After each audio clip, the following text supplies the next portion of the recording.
I grew up on my grandparents' and great-grandparents' property, the Central Valley of California. In the 1800s, my family settled there. I'm not sure how they got the land. I think they got it from the Native American Indian tribe that was in the area. I think it was the Miwoks.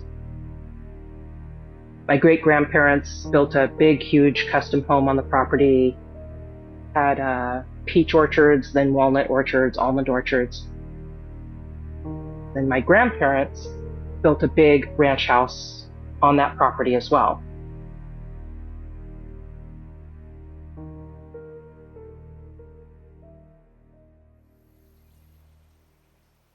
When I was a teenager, we moved onto the property, onto a separate house next to my grandparents' house. So we spent a lot of time outside. I had horses and whatnot. Our property was 40 acres, and we were up on a bluff. The bluff overlooked the top of walnut orchards. So we would go down, especially in the summertime. We'd either ride the horses or walk. And we'd take this one road that went straight down of almost a mile, and our property ended at the river. To a day where this story comes into play. This summer, my friend and I, we were going to walk down there, just killing time. We usually went to the east. This time I said, let's go to the west, because last week when I was with another friend riding our horses, I rode past this old house that was sitting back off the river, off the road. You could tell from the road far away it's abandoned. I said, let's go check it out, see if there's anything cool there. So we start walking down there. It's a small little white wooden one-bedroom little square house. Immediately behind it is a very large wooden barn. It was clear that this house was probably built like in the 20s, turn of the century. It's an old, dilapidated house. It's in the middle of nowhere. There's just, for as far as you can see in any direction, it's just orchards. So as we were approaching it, we were being kind of quiet because we didn't know if there were like any other random people out there. It was just, we were just two girls. So we wanted to be careful that we weren't going to bump into some scary dudes down there. So we kind of did a big circle around the barn and this house to make sure nobody was there. And we were quiet as we were doing it. This barn is massive, huge, huge, huge barn. The size of a 2-story building, but there was no second story in it. It was just really high rafters. The doors to the barn were slid open. There was probably maybe a 5 or 6 feet space between the back wall of where the house was and the back wall of the barn. And the barn was totally intact. There was nothing wrong with it. That thing was solid. The house, on the other hand, half of the walls, one half of the house, there were no walls left. Trees had crashed into it. Branches, the leaves were everywhere. The front part of it was intact, but the back wall of the house and the back right side of the house, the walls were gone, but you can still see kind of the footing. 3/4 of the wall was still standing. We go around to the back of this barn as we were making our loop around to make sure no one was there. There's an old tractor completely covered by the weeds and dry grass, 20 feet, 30 feet away from the barn, behind us as we're facing these barn doors. We're looking inside of it. You could tell it's not used anymore. There's cobwebs from ceiling to floor, dust motes floating through the air. It was late in the afternoon, sun shining through. Everything is covered in this real fine layer of dust. It's clear no one uses this barn. On the right-hand side of the barn, there was like a workbench that just had odds and ends of stuff that people just never used anymore. Old tools and cans and bottles, suitcases. Not a whole lot of stuff, but there was nothing really of any value over there. On the left-hand side of the barn was big railroad ties, those heavy wooden railroad ties. Probably 20 or 30 of them butted up. It probably took up like 15 feet long by maybe 4 feet high. They were just stacked, not very neatly. You could tell they'd been there for years and years and years and years. cobwebs all over them, hay all over them, dust, and there were barrel hoops thrown on top of them and pieces of wire. It used to be maybe a grape vineyard that was in the empty fields that were around us. They also had peach orchards down there, so there was a lot of old orchard equipment, wooden things and metal rings and wire. And then at the back left corner, all the way up, actually the whole back wall of the barn, was hay bales that had fallen apart and were just piled up there. It was probably 5 feet high by maybe the width of the house. There must have been tons of bales of hay there that fallen apart over 10 or 20 years, and it's just laying there, covered in dust, covered in cobwebs. So as we walk through, we're kind of breaking through a few cobwebs, and I'm afraid of spiders, so I'm giggling about, I don't want to see any spiders. And we walk around and we're looking, maybe we'll see some old cool tool or some old cool bottle or something interesting, fun, old, antique, whatnot to take with us. We walk around in there, we don't see anything of interest, and we walk back out. We go around to the front of the house.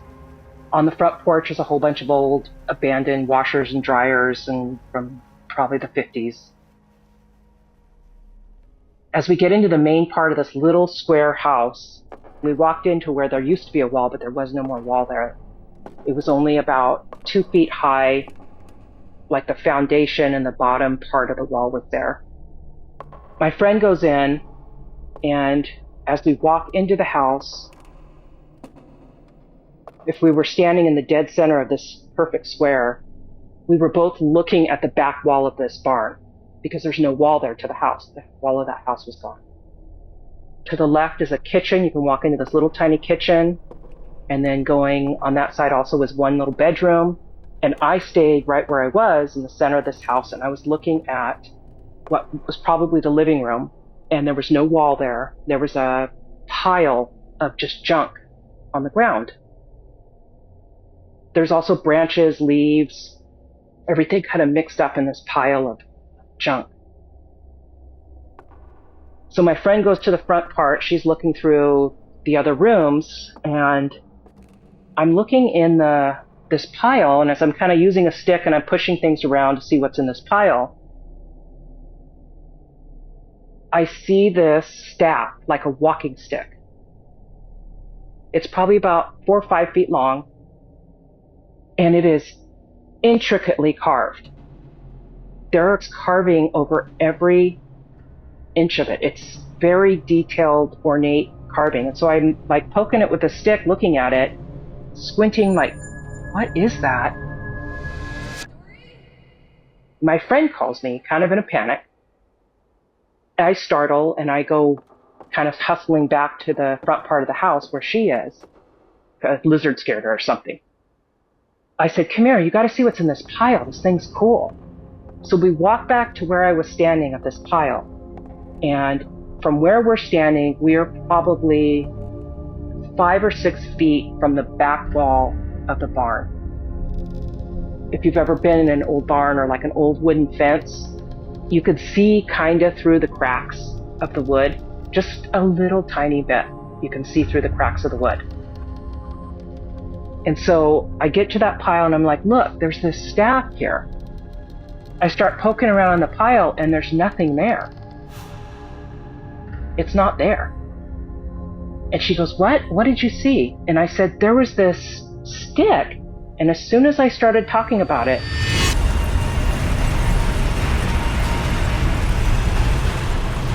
there came a sound from inside that barn that was so deafeningly loud, it sounded like somebody had dropped a freight train inside that barn. The ground shook, and it was like whatever was at the back of the barn where the doors were, it was like a train, or it was louder than a truck. It was, whatever it was so loud, came barreling into the barn so fast, so furious. You could hear the wood flying, you could hear those barrel rings flying, you could hear the railroad ties flying, you could hear the hay, everything scattering in there. The walls were shaking, the ground was shaking, the air was just reversed. It was so loud. Everything was moving in there.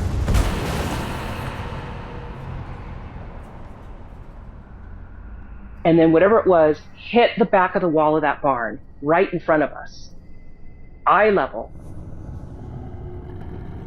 And you could just hear this guttural growl and breathing on the other side of this wall.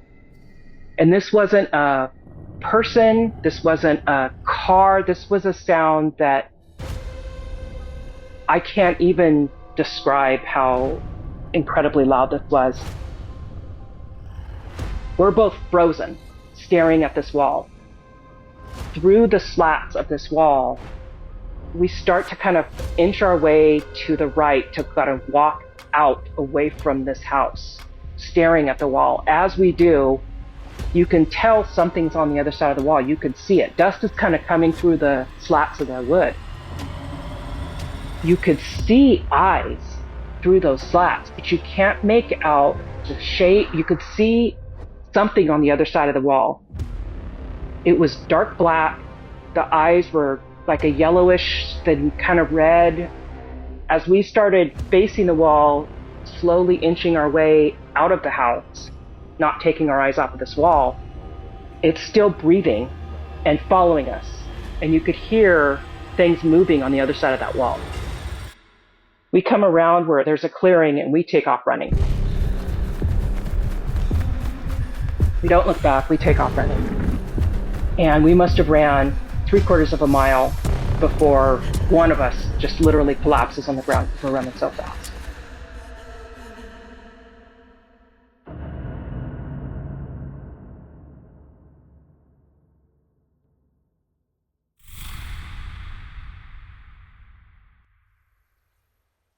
We look at each other, we look around, make sure nothing's following us. We look at each other, what the heck just happened? And we start reliving and recanting what we saw, what we heard. When we both first started talking, we couldn't believe what had just happened. Part of you wanted to say, this can't be what I thought it was. So as I start explaining what I saw, my friend Jennifer starts finishing my sentences, and I'm doing the same for her. Like, did you see the skin? It looked like it was leather. Did you see his eyes? Yeah, the eyes were red. What was that we saw? Why was that so loud? How was that barn still standing? As we're sitting there catching our breath, another friend who's like a younger brother to me comes up because he was going down to the river to go fishing. He's like, what are you guys doing? We tell him what happened. He's like, you guys are full of crap. There's nothing there. You guys are crazy. I'm like, dude, I am not kidding you. I have never lied to you. I am not joking. He was like, all right, then show me. We get up, we start walking back there. I said, I'll walk back there, but I'm not going in there again. I'm never going back in there.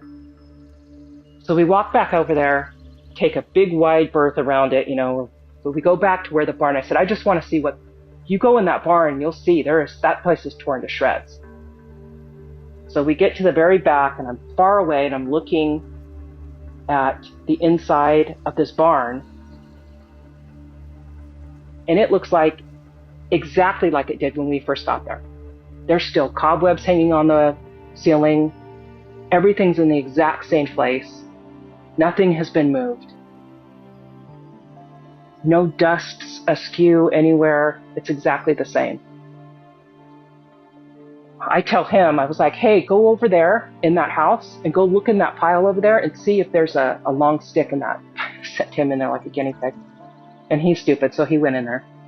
And he was like, there's nothing in here. There's just trash in here. There's old cans and like leaves and trash, and there's nothing in here. What are you talking about? I go back. I start doodling later that evening. I'm like doodling. Like I can't picture the images that were on that stick, but I've never seen anything like it.